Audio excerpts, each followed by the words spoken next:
el tema ¿qué te sostiene? 3, 2, 1. ¿Qué te sostiene? El tema de esta mañana. ¿Qué te sostiene? ¿Será que te sostiene lo que te está sosteniendo? ¿Qué te sostiene? ¿Cuántos llegaron tranquilos, encontraron su silla? ¿Cuántos llegaron y encontraron su silla? Algunos parecen que la tengan escriturada, se sientan en esa. Han tomado posesión de esa silla. Y si alguien se sienta ahí, lo miran rayado. Esa es mi silla. Pero ¿cuántos se han sentado confiados en la silla donde están? ¿Cuántos?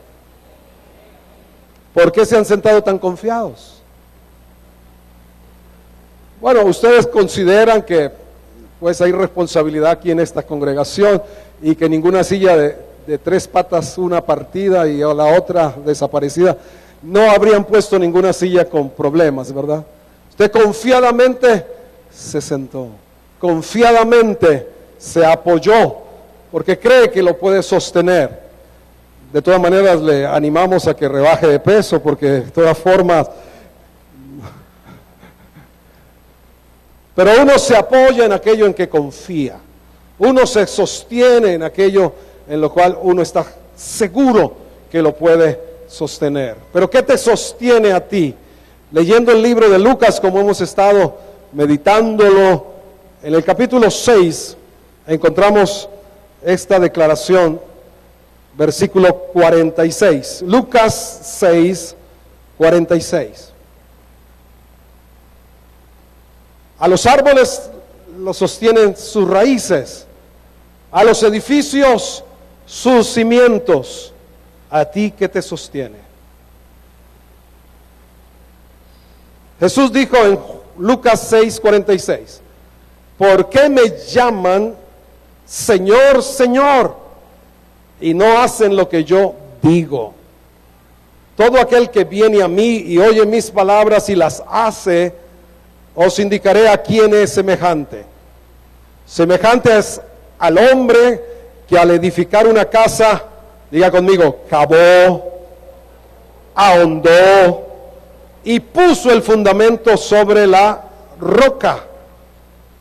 Y cuando vino una inundación, el río dio con ímpetu contra aquella casa, diga, pero no la pudo mover, porque estaba fundada sobre la roca.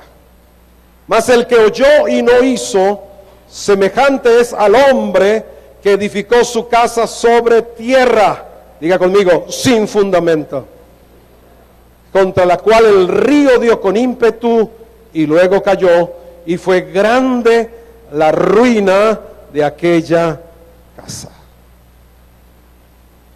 Una porción muy confrontadora, de esas que quizá no está subrayada en nuestras Biblias. ¿Por qué me llaman Señor, Señor, y no hacen lo que yo digo? Él está haciendo una pregunta. ¿Por qué no obedecemos? ¿Qué razones hay? ¿Por qué no obedece el ser humano? ¿Qué razones tiene? Bueno, ninguna válida, pero ¿por qué no obedecemos? Jesús está diciendo, ¿por qué me llaman Señor, Señor, y no hacen lo que yo digo? Y cuando Él pregunta, merece una respuesta. Por lo menos 3 cosas no nos permiten, no nos dejan obedecer. La primera es la rebeldía. La rebeldía no deja obedecer, impide obedecer. Y ese es el caso de Saúl. ¿Cuántos conocen la historia de Saúl? En el primer libro de Samuel, capítulo 15, Saúl es el primer rey de Israel. Dios lo unge, Dios lo llama, Dios lo establece, pero Dios le da instrucciones, no una, sino varias, y Saúl se pasa todas esas por encima. Saúl no obedece como debiera obedecer a lo que Dios dice. Y allí es donde encontramos en el versículo 22, primer libro de Samuel, 15, 22. Y Samuel dijo, Se complace Jehová tanto en los holocaustos y víctimas como en que se obedezca a las palabras de Jehová. Ciertamente el obedecer es mejor. Diga conmigo, obedecer es mejor. Otra vez, obedecer es mejor que todo lo que podamos hacer para Dios. Ciertamente el obedecer es mejor que los sacrificios. Y el prestar atención, diga conmigo, prestar atención. Ponerle cuidado a Dios es mejor que la grosura de los carneros. A veces pensamos que hacer el ministerio, que cumplir con nuestras responsabilidades, eso es suficiente. Pero aquí está muy claro, si yo no obedezco, realmente estoy por un estándar debajo del estándar de Dios. Así esté haciendo como Saúl estaba pensando.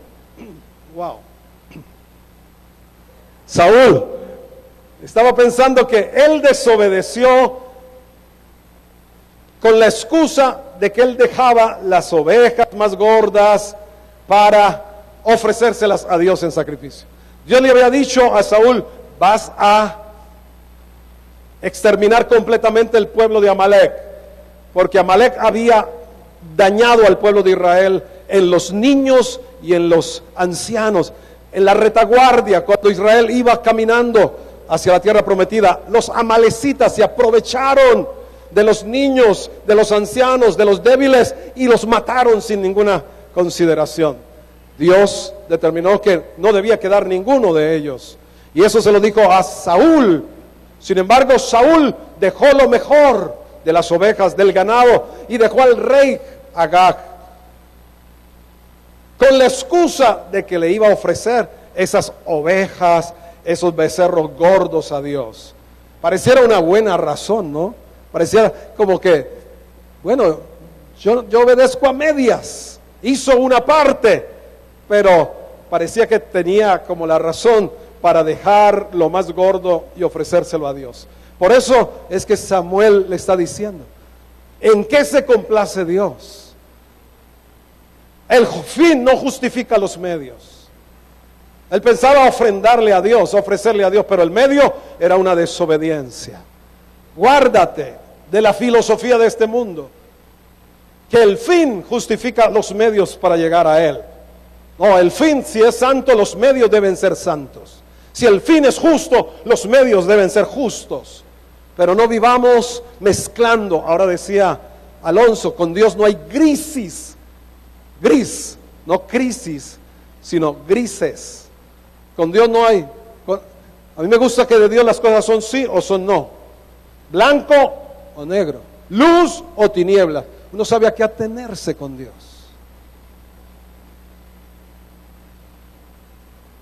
Dice el versículo 23, porque como pecado de adivinación es la rebelión, y como ídolos e idolatría la obstinación.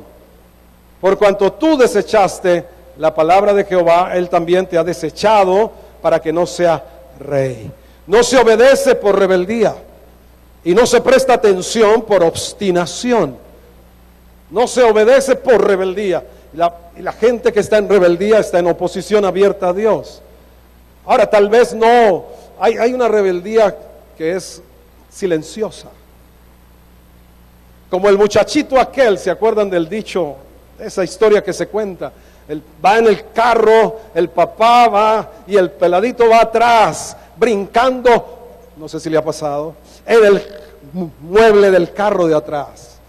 Y el papá le da una orden perentoria: siéntate ahora. Y el peladito se sienta. Pero dice, aunque estoy aquí sentado, por dentro estoy brincando otra vez sobre el cojín.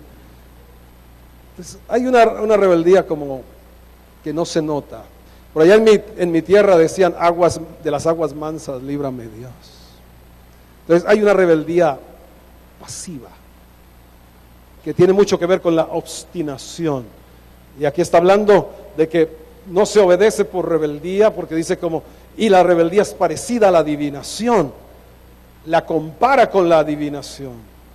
Y como idolatría, la obstinación. No podemos cuidado porque nuestros oídos se pueden haber hecho tardos para oír por la obstinación. Yo ya sé lo que debo hacer. Yo ya sé cómo se hace. Yo ya lo he hecho muchas veces de esta manera. Pero el Señor dice de otra forma. Que tal vez es la manera renovada que el Espíritu Santo te quiere guiar para hacer las cosas mucho más eficaces. Pero obstinado, el corazón se mantiene en sus mismas posturas, en sus mismas actitudes. Lo segundo para no obedecer es la incredulidad. Lo primero, la rebelión. Lo segundo, la incredulidad. De todas estas cosas, que el Señor nos libre, nos guarde a cada uno de nosotros. No estoy aquí predicándole a nadie como, preciso, yo que no vengo y hoy me la están dando toda. Pero no, Dios lo sabe. Yo no sabía que usted iba a venir hoy. Incredulidad, Hebreos 3, 18 al 19. La incredulidad. ¿Por qué no obedecemos? Por la incredulidad. Allí dice en Hebreos 3, 18 al 19. Y a quienes juró que no entrarían en su reposo, sino aquellos que desobedecieron. ¿Por qué no obedecemos? Versículo 19. Y vemos que no pudieron entrar a causa de ¿qué? De incredulidad. Desobedecemos por incredulidad. Por rebeldía o por incredulidad. Y por último, pienso que no obedecemos por ignorancia. Y a veces no conocemos las cosas y tal vez no tenga la misma fuerza de las dos anteriores, pero necesitamos conocer lo que Dios dice para no desobedecerlo. En este pasaje de Lucas que hemos leído ahora, yo encontraba como 5 llamados en este pasaje de Lucas capítulo 6. 5 llamados. Un primer llamado a la coherencia. Diga conmigo coherencia. Es un llamado que Jesús dice, ¿por qué me dicen, por qué me llaman Señor, Señor, pero no hacen lo que yo digo? Luego, allí no hay coherencia en el decir y en el hacer. Hay una diferencia, hay un vacío allí en el que se dice, pero no se hace. Puede ser por alguna de estas causas que hemos hablado, o rebeldía o incredulidad. Pero es tiempo de que si lo llamamos Señor, Señor, se lo demostremos con la obediencia, con lo que Él dice, que lo hagamos. ¿Qué tengo yo en mi vida cristiana? ¿Tengo teoría o tengo vida? ¿Qué tengo? ¿Qué tienes tú? ¿Tienes conceptos o tienes experiencia? ¿Sabe? Cuando nos quedamos solo en las palabras, es solo teoría. Solo teoría. Tenemos un conocimiento, pero que no cambia ni afecta la vida. Cuando obedecemos, nos ponemos en el proceso de Dios de transformar nuestra vida, de cambiar nuestra vida. Es hora de pasar del conocimiento a un comportamiento coherente. Yo conozco esto de Dios, yo sé lo que Dios dice respecto de esta situación en mi vida, voy a obedecer. Voy a hacer lo que Él dice. Voy a humillarme bajo su poderosa mano. Voy a dejar la condición de rebeldía y de obstinación para ponerme bajo su gobierno, bajo su reino. Y entonces Él operará los cambios, la sanidad, la libertad, la restauración que Él ha querido hacer desde hace mucho tiempo en la vida de todos nosotros. Un llamado entonces a la coherencia. El segundo es un llamado a la responsabilidad. Ser responsables con nosotros mismos. Pues ninguno de nosotros está, ¿verdad?, jugando a ser cristiano. Yo creo que el tiempo va pasando los días, los meses, los años en nuestra vida cristiana. Y debemos ser responsables con nuestra propia vida. ¿Cuántos a esta hora ya debiéramos estar quizá en otra dimensión de unción, de servicio a Dios. ¿Cuántos a esta hora? No hemos asumido como la responsabilidad. Nos contaban unos jóvenes que los dejaron solos a ellos. Se fue papá, se fue mamá y los dejaron solos. Les dejaron una olla de arroz solamente. Y estos pelados compraron una Coca-Cola y hasta que le aguantó la olla, comían solo arroz y Coca-Cola. Pero cuando uno de ellos fue papá, él dijo, yo no puedo alimentar a mi hijo con arroz y Coca-Cola. Yo debo responsabilizarme por la vida de mi hijo. Así nos pasa. A veces con nuestra propia vida, no somos responsables con nuestra propia vida. Y para poder tener autoridad para liderar a otros, la autoridad para liderar a otros no te la da un curso, un entrenamiento. Es necesario, pero la autoridad que tienes para liderar la vida de otras personas, empezando por tus familiares, es el que tú lideres la propia tuya, tu propia vida.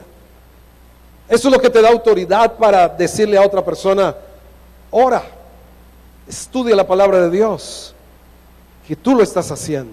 Ser responsable. Yo creo que aquí hay un llamado a la responsabilidad. Siempre que obedezca la palabra de Dios, yo estoy poniendo un fundamento firme. Estoy siendo responsable porque algo va a venir, que encontramos aquí, algo va a suceder ineludiblemente en nuestra vida en esta tierra. Ya lo vamos a ver. Responsables para establecer el fundamento, para poner fundamento en nuestra vida, que nos dé estabilidad, que nos dé firmeza. Un tercer llamado es a la diligencia.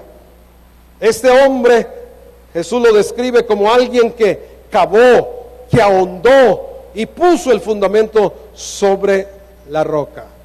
Diligente en su quehacer, no a la carrera, no de cualquier manera edificar nuestra propia vida, ni la vida de otros, sino con diligencia, con intencionalidad, de que no estemos edificando, como Pablo dijo, yo no quiero que la fe de ustedes esté fundada sobre palabras de humana sabiduría, sino en la demostración del poder del Espíritu Santo.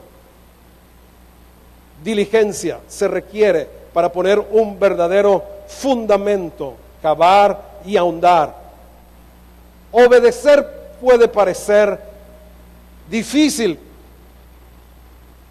y costoso y requiere esfuerzo. Obedecer algo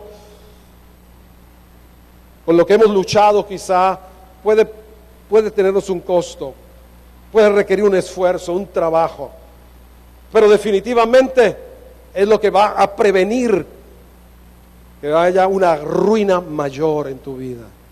El obedecer te estará previniendo, protegiendo.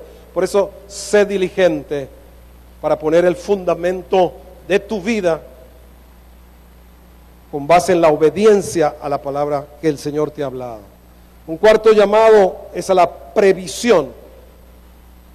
¿Qué es lo que va a venir? ¿Qué es lo que vino a ambas casas? ¿Qué les sucedió a ambas casas? Dice que vino una inundación. El río dio con ímpetu contra aquella casa. Y la que había sido diligentemente edificada, fundada, establecida sobre la roca, no la pudo mover con todo y ímpetu, con toda y violencia.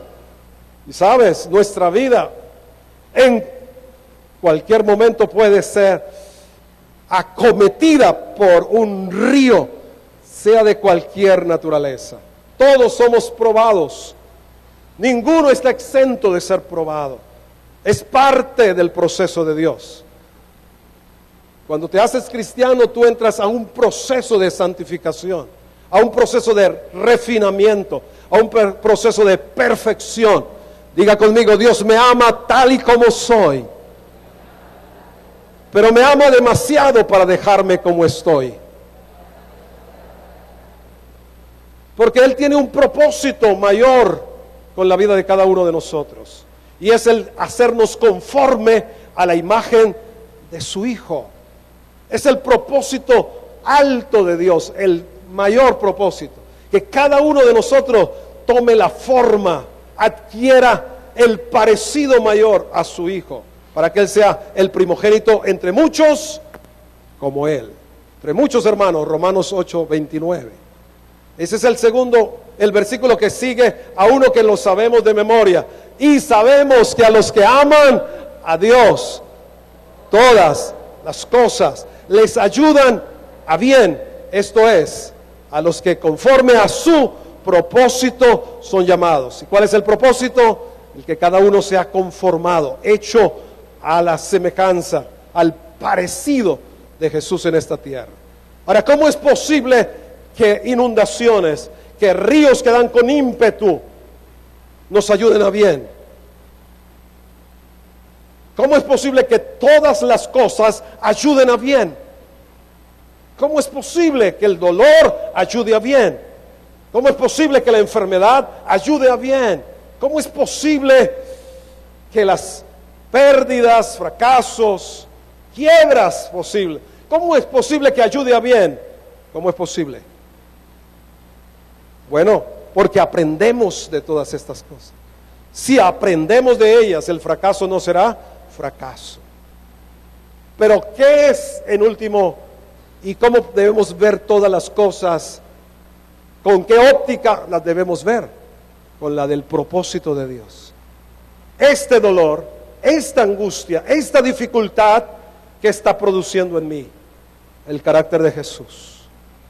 Si yo aprovecho, no solamente para aprender lecciones de cómo invertir, cómo no invertir, no solamente en ese nivel, eso es una añadidura y es válido aprender, pero es cuando con esta situación yo puedo ser como Jesús, yo puedo amar a esta persona que me ha sido difícil, que ha hecho la guerra, de tantas formas. Yo puedo ser como Jesús, que cuando lo maldecían no respondía con maldición, sino que encomendaba al Señor su causa.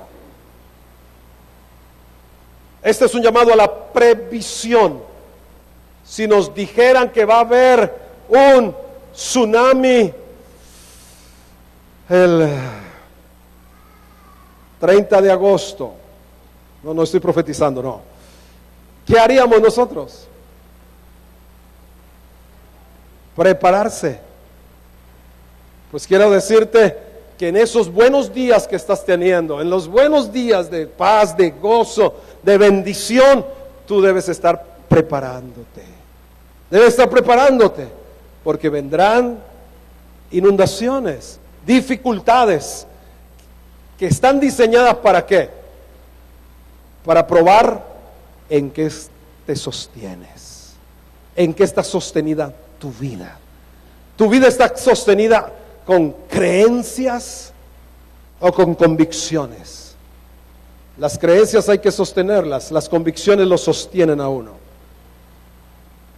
¿Tienes solo ideas de lo que Dios es o tienes realidades de lo que Dios es? ¿Tienes teoría de lo que Dios puede hacer o tienes vivencia, vida de lo que Dios puede hacer, de lo que Dios tiene contigo?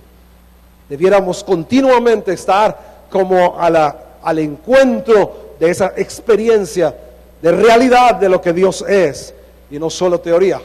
Job dijo, yo de oídas te había oído, pero ahora mis ojos te ven, ahora te puedo conocer como no te conocía antes, ahora te puedo ver como no te veía antes. Y por último, un llamado a la sensatez. Un llamado a la sensatez. El segundo hombre, el versículo 49 dice, mas el que oyó y no hizo, semejante es al hombre que edificó su casa sobre tierra sin fundamento, contra la cual el río dio con ímpetu y luego cayó y fue grande la ruina de aquella casa. Nunca es el plan de Dios que nos suceda esto a nosotros. Por eso nos previene Por eso nos advierte, obediencia es mejor que sacrificio. Obedecer es mejor, prestar atención, que holocausto y que vida religiosa o vida de apariencia. Obedecer y prestar atención a Dios es mejor que cualquier cosa en esta tierra. Sensatez. Cuando íbamos leyendo y seguimos leyendo el libro de Lucas, encontramos la porción del capítulo 20, por favor. Lucas 20,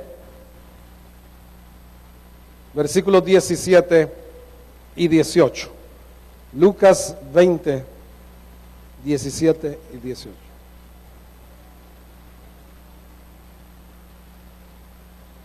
¿Por qué un llamado a la sensatez? En esta mañana a todos.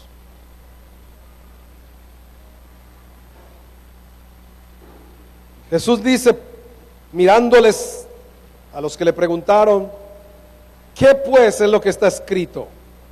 La piedra que desecharon los edificadores ha venido a ser cabeza del ángulo. Todo el que cayere sobre aquella piedra será quebrantado, mas sobre quien ella cayere le desmenuzará. ¿Qué escoges tú? Ahí no dice, bueno, hay un tercero, queda más o menos ahí un poquito de aquí para allá. No, ahí dice, el que cae sobre él será quebrantado. El que se humilla delante de él.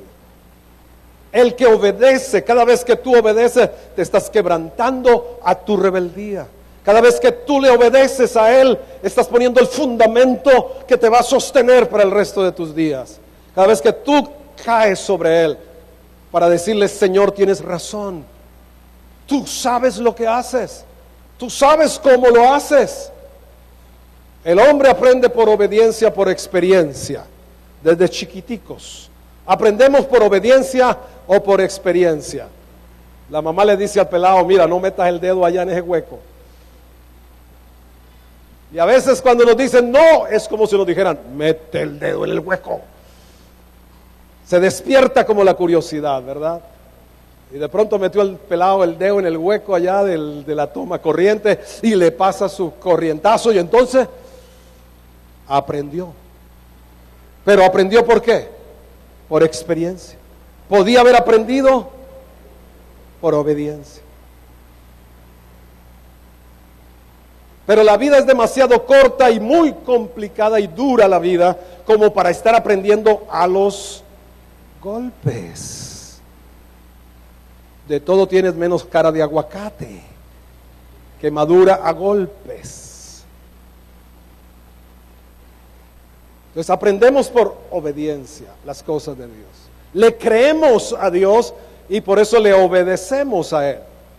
La obediencia es resultado de humildad, así como la desobediencia es resultado de orgullo e incredulidad. La obediencia es resultado de humildad y fe. Yo creo que si Dios dice acerca de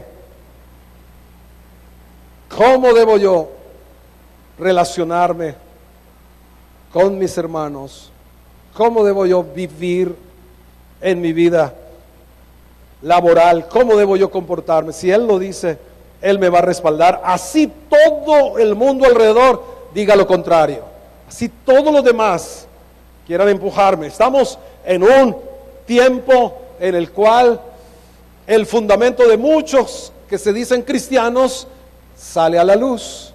Estamos en este tiempo y es como un río, el carnaval es como un río que da con ímpetu, ¿verdad? Y nos quieren mover y hay presiones quizá laborales, familiares, de amigos y demás que quieren, ¿verdad?, que sigamos en esa corriente. Pero ¿cuál es tu fundamento? ¿Qué te sostiene? ¿A quién le cree? ¿A quién le creo yo?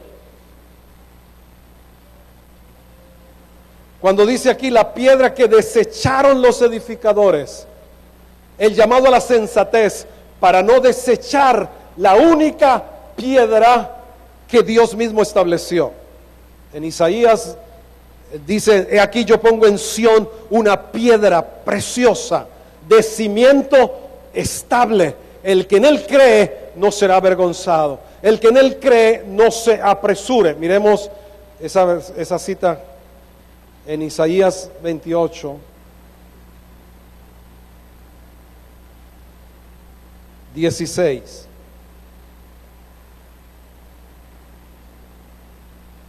No deseches la piedra que Dios puso por cimiento, que es el Señor Jesús.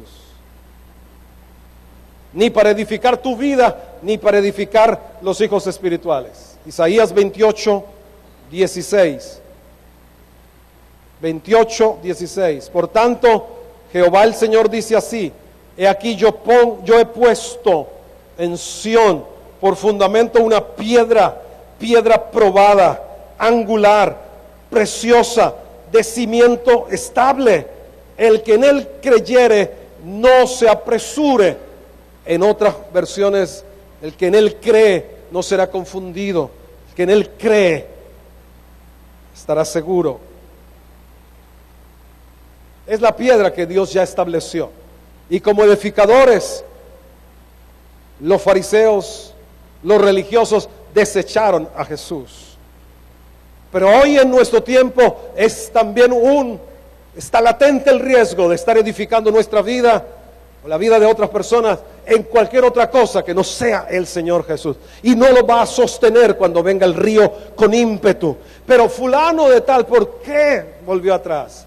¿Por qué se quedó en carnaval y medio? ¿Por qué? Ha pasado un año en que hemos edificado ¿sobre qué? La vida de esas personas. ¿Sobre qué las hemos edificado? Tal vez en las cosas que son atractivas a los ojos, al oído, ¿verdad? Los temas que son como aceptados, las cosas que gustan, las cosas que nos gustan solamente.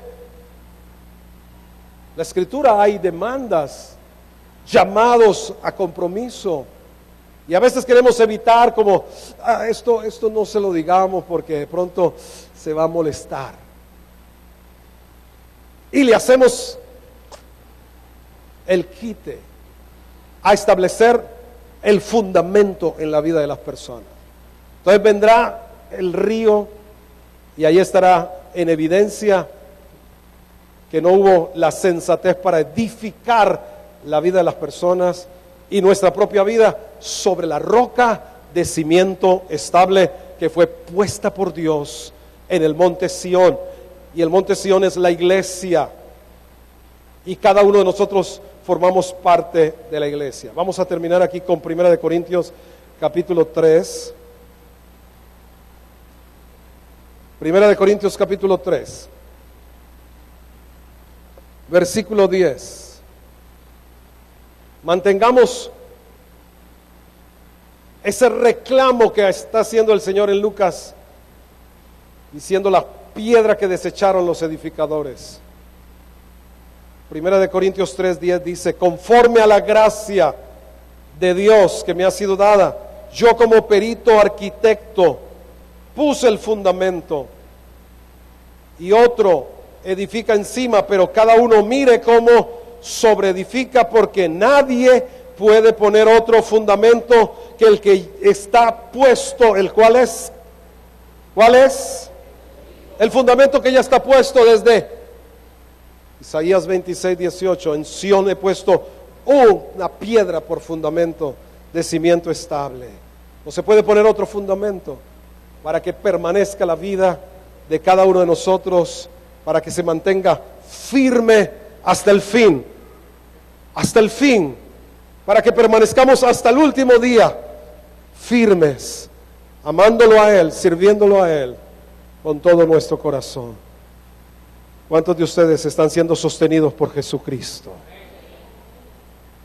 Debiéramos conocerlo a Él más que cualquier cosa del cristianismo. Pablo decía: todo lo tengo por basura por conocerlo a Él. Y podemos ser expertos en muchas áreas y campos teológicos, pero si alguien tú debes conocer, es a Jesús, es al Señor Jesús, en el que están todos los secretos de la sabiduría de Dios, en el que habita toda la plenitud de Dios, en el que Dios le ha dado un nombre que es sobre todo nombre, el que tiene toda la preeminencia.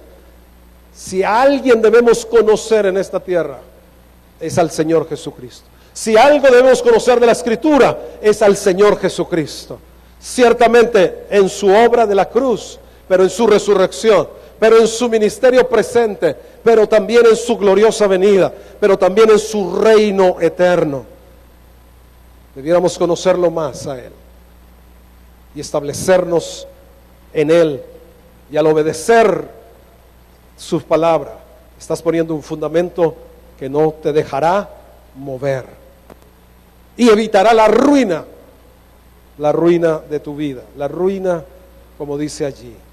¿Cuántos están dispuestos para decirle con su obediencia, Señor, Señor?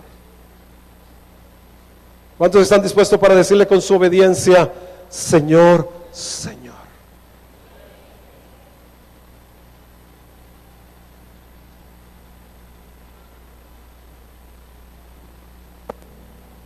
¿Qué debes hacer? Que Él ya te ha dicho, que Él ya te ha dicho que lo hagas. ¿Qué debes hacer? Que Él ya te dijo que lo hicieras. ¿Qué debes hacer?